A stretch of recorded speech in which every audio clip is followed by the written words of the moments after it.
Okay, so now the next step, my mounting screws. I'm just gonna unscrew this and take it off. This is just a little cardboard washer in the back, and I could screw that in there like that. But see, seems as though I'm gonna save this for another time. I can put it in here. Now see, some have, see this little goodie up there? I can push that in. It's not gonna come out. It's not gonna come out because there's that goodie in there, okay? But if you don't have that little goodie, you can put that on there. Screw that on there like that. Okay. And where's my other one? My other one's up here. Okay. I could pull on this kind of hard and get it right out of that little cardboard screw. And they do that just so that your screws don't fall. Now see this one here? There's nothing there. That little clip is not there. This just keeps everything together. The next time you get ready for that, you can throw this in your box in a bag with all your electrical stuff and know that your screw is going to be right where you need it. Okay. And now I'm gonna get my screws back on here. I got a little Phillips screwdriver that happens to have a magnetic tip on it, and sometimes it helps me and sometimes it doesn't. But okay, well, like I said, this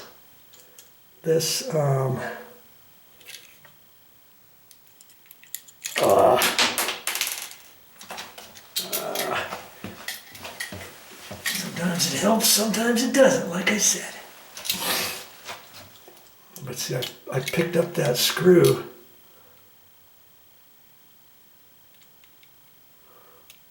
There we go.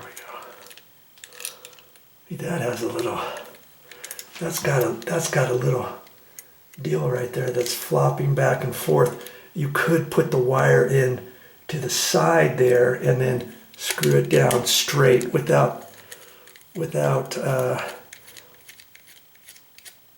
putting the curly Q in it. See, this side's got it too. So you can put it on the side or you can put it in the hole. If you wanted to strip your the end of your wire and just poke it in the back or slide it down through there. See, they give it, you can put it right there or right there. Run it straight and then clamp it down as long as you've got that little flap down. You see? Okay, enough of that. Let's get on with the next step. Now you might have been wondering, hey, how come these mounting screws, how come you did that, Joe? Why didn't you just use those same ones? Well, sometimes when they install boxes in the wall, they're pushed back, or maybe they don't cut the sheetrock out enough, and this plastic box is attached to a stud, and they push the sheetrock in there, and if it's not cut exactly, the side of it could push into the wall, especially with a 2-gang box. This is called a 2-gang box. A single gang box would be for 1 light switch. 2-gang box would be for 2, 3-gang, 4-gang. I've seen them up to 6-gang, 6 switches all together on 1 box. Okay, and so where the mounting screws are in the plastic box, they're stuck back about 3/8 of an inch from the face of the sheetrock. That's why I'm going to end up using these other screws. Okay, so now I'm just going to push this, hang on to it straight, push it back into the box. See, I'm trying to keep my knuckles or my fingertips from hitting the wall, and I'm pushing that in. I can see I'm up there nice, right there.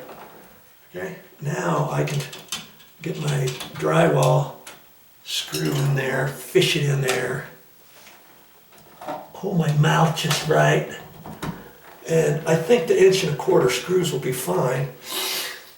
And if it was stuck back any further, guess what? I have 1 5/8 screws. I I've got 1 inch, inch and a quarter, inch and 5/8, 2 inch, 2.5, and 3 inch. I always carry with me. Okay. I look at that, make sure this is nice and flat to the wall. Not that this side is sticking out further than this side or vice versa, because when I get ready to put the cover plate on, I want everything to line up nice and flat. Okay, I got my little black mark on the sheetrock over here, and this one here, I'm just gonna tighten that to where it's flush with everything else, and I may have to loosen that up or tighten it in once I get ready to put the cover on, the cover plate. Okay. I'll take the cover and look at that, and I can see that the bottom has to be pushed over. Okay, so I'm going to loosen that, and I'm going to try to hold it over the best I can. Because see, I'm not, like I said, this one's just kind of flopping in the breeze, but because this one's tight, that's there. I want to be careful not to push that in too far, and then when I put my my mounting screws on the cover plate, that's going to keep this from going in or out. And see, I even put foam pieces of insulation inside my cover, and I did that throughout the condo to prevent air from inside the wall coming out.